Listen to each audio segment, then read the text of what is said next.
Okay, so today we'll be continuing in our series through John. So going into the first miracle of the book, John chapter 2. Before we dive in, though, I want to tell you about a conversation that I had with my daughter recently. So this past week, we helped some of the sisters move, and then they got us Ed's Pizza, and then they had this mac and cheese pizza. So it's like mac and cheese and pizza, two of the kids' favorite things smashed together. It's amazing. And my daughter had a piece, and she asked me, "Can I get more?" And I went to the pizza table, and there's no more. So I was like, "Hey, there's no more." And then she says, "Why?" "Because everyone ate it." And then she said, "Why can't there be more?" That's just how it works, you know? And, similar conversation about a month ago, she said this. She said, "Daddy, if mommy dies, who's gonna do my hair?" So it's a deep question. I don't know where that came from. I don't know what she means by that, by me doing her hair. Anyways, but I think that just told me that even from a young age, we sense this feeling that actually we experience this over and over again, that nothing in this life lasts forever, right? And the world offers no solution to that. So that's what we're going to see in the text today. Today we're going to see the banquet. Banquet is going to be our theme. Jesus gives us his first miracle, and it sounds like Jesus is actually saving a disaster that's going to happen. So if you are familiar with the story, you'll see that. But as we will uncover, we'll see deeper truths of life and signs to point to bigger things. So I will read the text for us first. It's on the screen. On the third day, there was a wedding at Cana in Galilee, and the mother of Jesus was there. Jesus also was invited to the wedding with his disciples. When the wine ran out, the mother of Jesus said to him, "They have no wine." And Jesus said to her, "Woman, what does this have to do with me? My hour has not yet come." His mother said to the servant, "Do whatever he tells you." Now there were 6 stone water jars there for the Jewish rites of purification, each holding 20 or 30 gallons. Jesus said to the servants, "Fill the jars with water," and they filled them up to the brim. And he said to them, "Now draw some out and take it to the master of the feast." So they took it.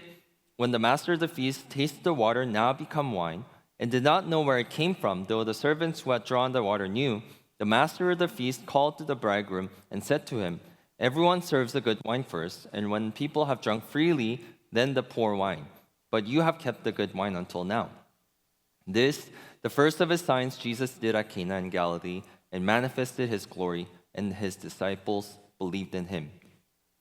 So verse 11 tells us that this is the first of his sign. It's kind of like an opening act to an amazing play that we know the ending to, right? If you were to design an opening play to Jesus, the God incarnate coming, saving the entire universe, how would you design that play? I would think of kind of like when the NBA champions return home. So a couple of years ago, Warriors, I'm from the area, Warriors won, and they had this huge parade in SF with fireworks, and some of the students that I was ministering to at that time went and took pictures with Steph Curry and Klay Thompson. I mean, they were like really far away, but they took a selfie. But it's kind of like that. They're trying to have this huge parade so that they could introduce the main characters who are these champions. But that's what I would imagine if I were to design someone introducing someone, this opening act. But what do we see in this story? This story, a miracle happens, but actually not many people recognize that the miracle is happening. Jesus performed the miracle, but Jesus doesn't take the credit. The focus is still on the bridegroom and the master of the feast. So it's kind of interesting that this would be the first of his signs that John crafts. As we said, Gospel of John is thematically laid out, and this is the first miracle that John tells. So what does this say about Jesus, and what do we have to learn? So that's what we'll see. Here in the story, we have a wedding. So how many of you guys have attended a wedding here? Okay, all of you. How many of you guys have planned a wedding? Okay, not many of you, hopefully. So on our here's a photo of Mary and I on our wedding day. We had about maybe around 350 people in attendance. And the planning took maybe around 3 to 4 months. We had to secure a wedding venue, we had to get a photographer, reception, make sure we have enough food for all 350 people coming, except we don't know who's actually coming because people don't RSVP and people drop out, because different plans happen and people show up without RSVP. So how do we plan for that? It's a nightmare. In America, it's actually typically one day of celebration, but back in the days, it was a week-long affair. I'm sure with a lot of people, making sure planning probably took months and months so that this day, wedding day, has to be perfect. Everything secure. Imagine planning for that. But what do we see in this perfect day? Verse 3 says, when the wine ran out. The wine ran out. It's a simple statement, but it's actually a huge disaster because wine was the main source of drinking source back then because they didn't have clean water. The day was supposed to be perfect, and the couple tried their best to anticipate for that perfect day by planning. But what happens? Right? The wine ran out. It's an embarrassment to the couple as well as to their whole family because it showed that they didn't care about when hospitality was so big. They didn't care about the guests that are coming. Even though we feel for this party, it's not a surprise for us, kind of like I talked about earlier, because this happens all the time in our world, in our lives, right? Your phone battery, how come it's always like running out when you're trying to use it? Or your money, it feels like you're running out faster than you can spend. Or about time, right? You plan to finish your projects 3 weeks in advance, but somehow it's the night before and you're only 50% done. Time runs out, right?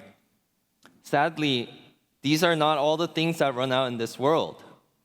Joy, love, commitments to your spouse and friends, willpower to stay pure and be honest, they sadly all run out, right? Everything in this life runs out.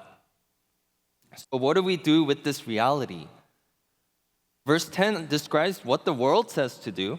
Verse 10 says, everyone serves the good wine first, and when people have drunk freely, then the poor wine. So that's the world does to cope with this truth that everything runs out. Because the good wine will run out, you serve the good wine first until people are kind of numb to it, and then you serve the bad stuff. In Berkeley, I don't know how about it is here at Penn and Drexel, but in Berkeley, the campus serves really good food the first few days when parents arrive, and it's like amazing. And it's like the parents are like, oh wow, my kids are gonna be okay here. And then by week 2 and 3, it's so bad. Like, I had like barks in my salad bar. And then we would joke with my friends that how we would rate the dining hall food by saying, hey, how many bowls of cereals did you eat today? Because cereal is the most consistent thing at the dining hall. But anyways, that's how our world works. Like everything starts awesome and amazing in the beginning, and then that slowly things run out, the excitement runs out, the newness runs out. So remember, first time unboxing your iPhone or your Android or newest gadget. I'm sure it was amazing and exciting. And then how long did that excitement last? Or think about the first day of school or university when you stepped onto that campus and your family finally left and you felt that freedom. How long did that excitement last? Or the first bite you took of an amazing Philly cheesesteak with truffle oil. If you haven't had it yet, you can come talk to me. Amazing first bite, and then by bite 7 or 8, you don't want to touch another cheesesteak again, right? Until a month later. So there's this quote by a famous food critic and journalist named Michael Pollan. He's famous for saying something along the lines of, the banquet is in the first bite. The banquet is in the first bite. I think it's a profound statement about life and this phenomena that we're talking about in this passage, that everything runs out. The banquet isn't only in the first bite, and subsequent bites, it's less and less enjoyable.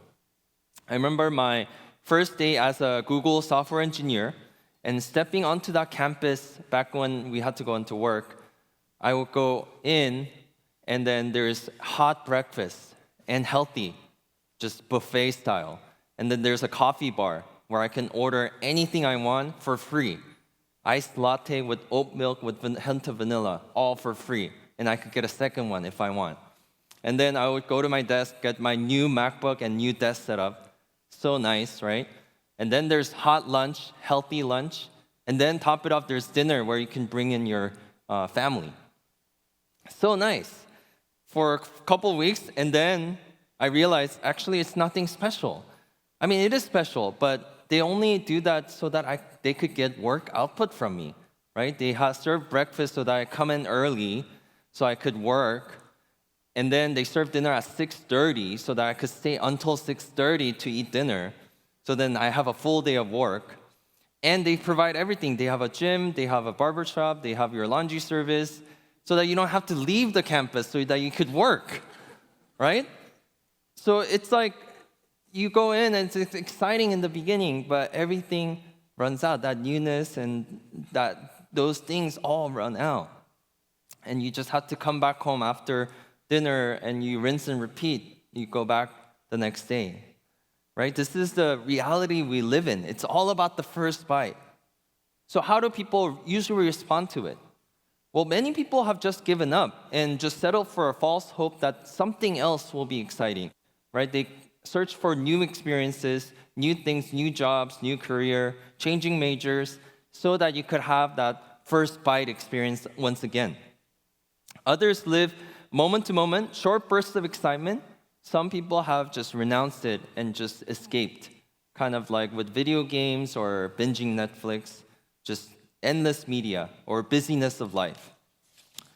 But ultimately, there's no solution in this world, right? There's nothing that can really solve that first bite experience, that everything runs out. So for those of us who are Christian in this room, like, do you believe that? Or do you think there's something out there that will satisfy you? Because we could believe that everything runs out and we could agree with it, but our lives don't actually match up to it. We think, okay, this new degree or new career will really satisfy me, this longing that I have, or this new experience that I need to have in New York. How is that going to work, right? There is no solution in this world. So before we move on to see what Jesus' solution is, I want to just take some time to discuss with the people next to you what resonates with you from this story and this thing. So let's talk with the people around you. So I know that's kind of a depressing note, but that is really the solution of this world. And I think this would have been the outcome of this party, except Jesus steps in, right? So in this world, the banquet is only in the first bite, but Jesus actually saves the best for last. So first, Jesus saves the wedding, right? Verse 3-4, before that. So what Jesus will do, as we'll talk about, I'm going to talk about 3 things that Jesus does, but it's what he does shows us what Jesus will do. So it's a sign. So here, Jesus saves the wedding. Verses 3-4 says, when the wine ran out, the mother of Jesus said to him, they have no wine. And Jesus said to her, woman, what does this have to do with me? My hour has not yet come. So just a quick side note here. Here, woman sounds a little derogatory, and modern media has really colored the way that we read this, kind of like, woman, what does this have to do with me? But actually, in the original language, woman is ma'am. It's more like ma'am. Hey, ma'am. It's a polite way of addressing a woman. So actually, this is one of the evidence that gospel writers were simply recording this thing happen because it shows that Jesus is being distant to his mother, right? Ma'am is a polite way to call someone, but to call your own mother ma'am is a little bit distant, right? So the fact that this happened, it shows that it shows as the evidence for authenticity of the gospel writers. If you have more questions and if you want to find out more about the validity and the reliability, there's a lot of resources out there, so you can talk to one of the mentors here. So going back to the text, the mother of Jesus brings in Jesus to this disastrous situation. right? Mother notices a lot and sees that there is commotion in the back and brings Jesus. It's always the best solution. And Jesus performs this miracle that saves the wedding. The master of the feast, he's responsible for continuing the party. So the master of the feast says, is like, okay, this is great. There's more wine. And then he drinks it and it's like, wow, this is so awesome. Everyone serves the good wine first. And when people have drunk freely, then the poor wine. But you have kept the good wine until now. He has no idea what happened, but he says, you have saved the good wine until now. Jesus, you saved the best for last. So on the surface, Jesus is saving the party, the wedding. But not only that, it's a sign for how Jesus saves our lives. So there's more significance to this. Jesus says, my hour has not yet come. And John also describes again that this is Jesus' first sign, his first act of showing himself to the world. And his first miracle is saving a disaster of a wedding for this couple by providing more wine. So why is that significant? We need to look deeper into that. Well, if you think about what Jesus is doing as he saves the wedding, is that he's providing more wine when things were supposed to run out, right? That's the course of this world that we talked about. Second law of thermodynamics, entropy, everything runs out. But Jesus reverses that course of life by providing more wine. Everything runs out, but Jesus shows power to reverse that natural order, that he has authority and power over nature. And this is ultimately talked about in this verse, my hour has not yet come. What does this hour mean? Well, if you look ahead in chapter 12, talks about the hour has come for the Son of Man to be glorified. And then says, now is my soul troubled. What shall I say to you? Father, save me from this hour. But for this purpose, I have come to this hour. The hour that he's talking about here, that my hour has not yet come, he is referring to his death and crucifixion on the cross, right? When the hour comes, he is supposed to be crucified on the cross. But Jesus says, this sign that he's about to do, his hour has not yet come.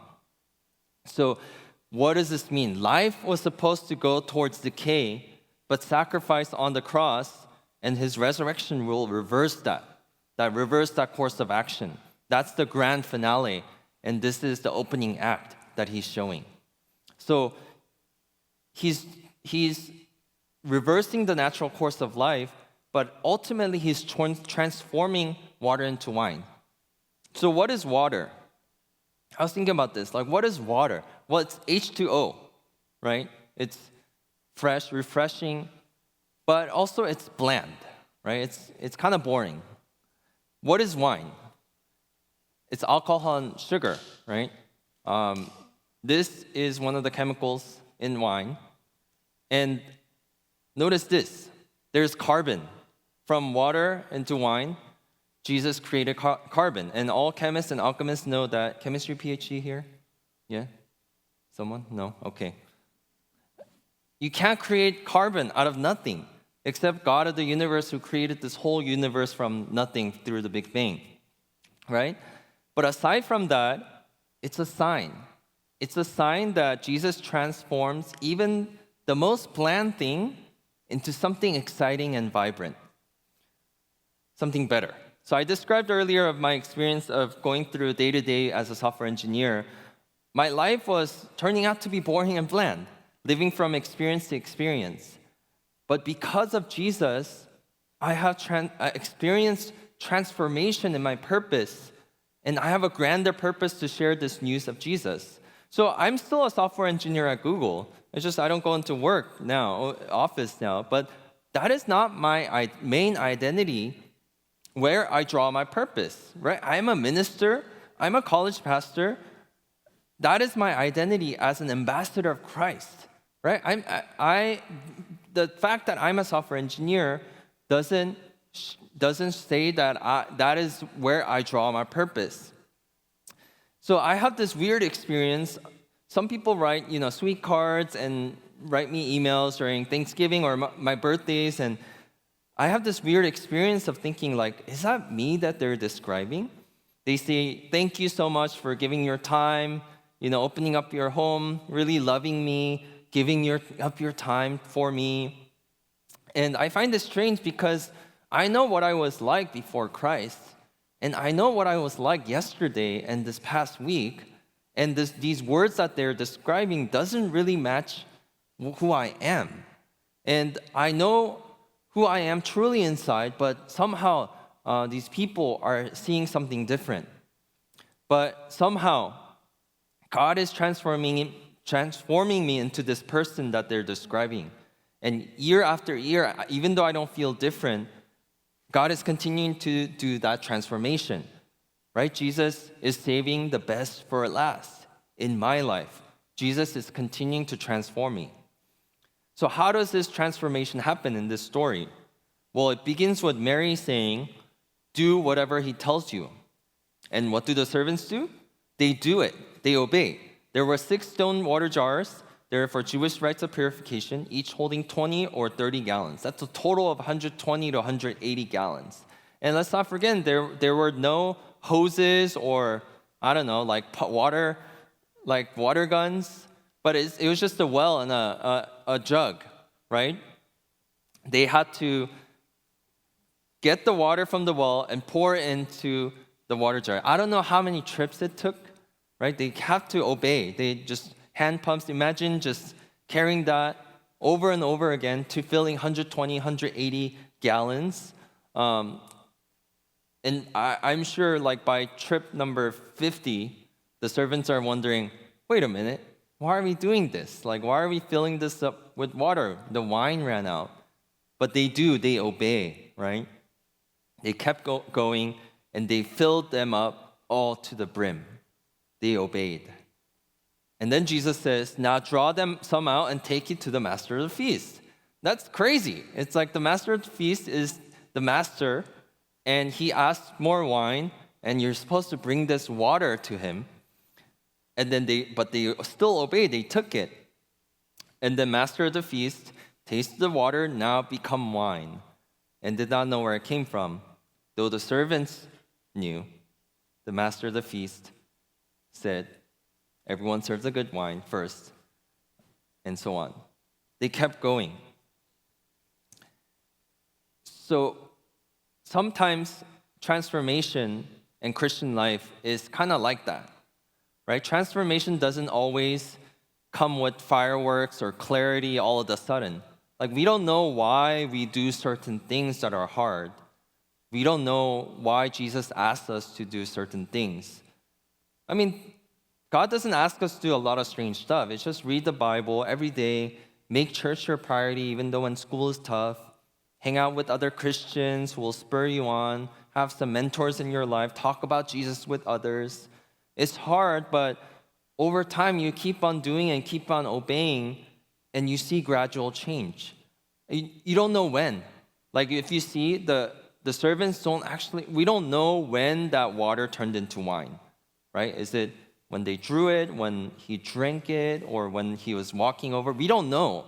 But that we know that transformation happened, and that's how it works. I can testify that in the past 15 years, I don't know when I transformed, but the transformation is continuing to happen. And I know that I'm confident that he is doing that in you as well. The jars are being filled.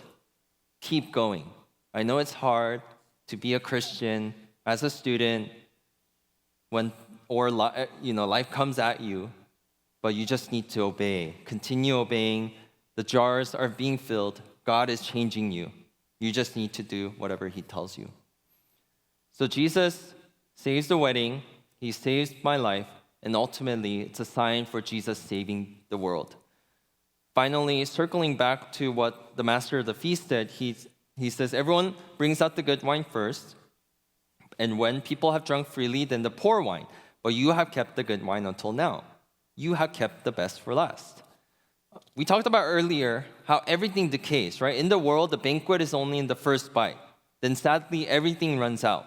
The banquet was supposed to end, right? Because the wine ran out, the banquet was supposed to end. But in an old prophecy about Jesus, Prophet Isaiah also talks about another banquet that will happen when the Savior comes to bring heaven on earth. So here's what it says. Isaiah 25, 6-8 says, "On this mountain the Lord of hosts will make for all peoples a feast of rich food, a feast of well-aged wine, of rich food full of marrow, of aged wine well refined. And he will swallow up on this mountain the covering that is cast over all peoples, the veil that is spread over all nations. He will swallow up death forever. And the Lord God will wipe away tears from all faces, and the reproach of his people he will take away from all the earth, for the Lord has spoken."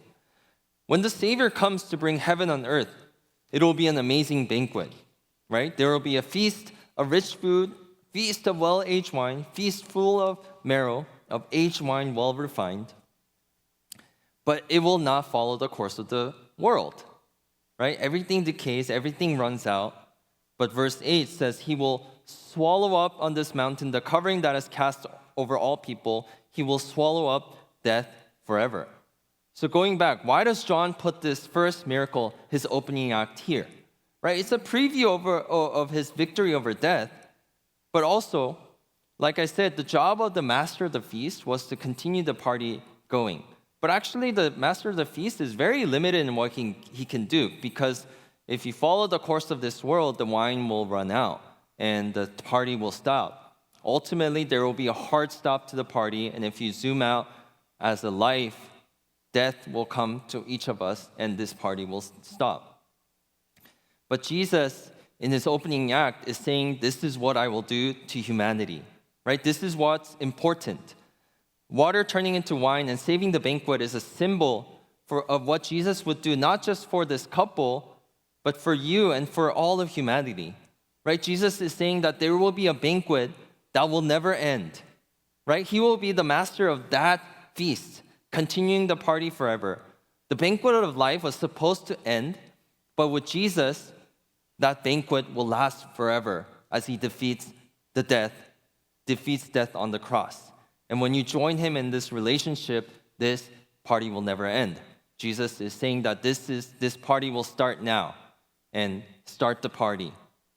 Do you want to believe this, right? Because if you want to, you can. You just have to choose. Right? So in this world, the banquet is only in the first bite. All good things must come to an end. But Jesus saves the best for last.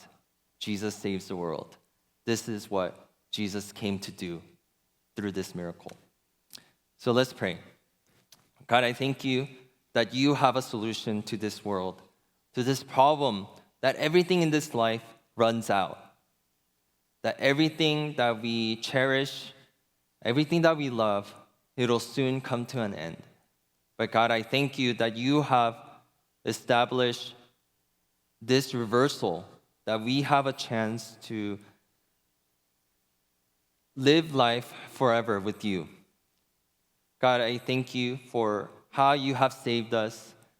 I pray that for all of us here, that we would recognize that we would live like that. And for those of us who don't know Christ, who don't know you, I pray that we would be able to place that trust in you, that with you, the banquet will last forever.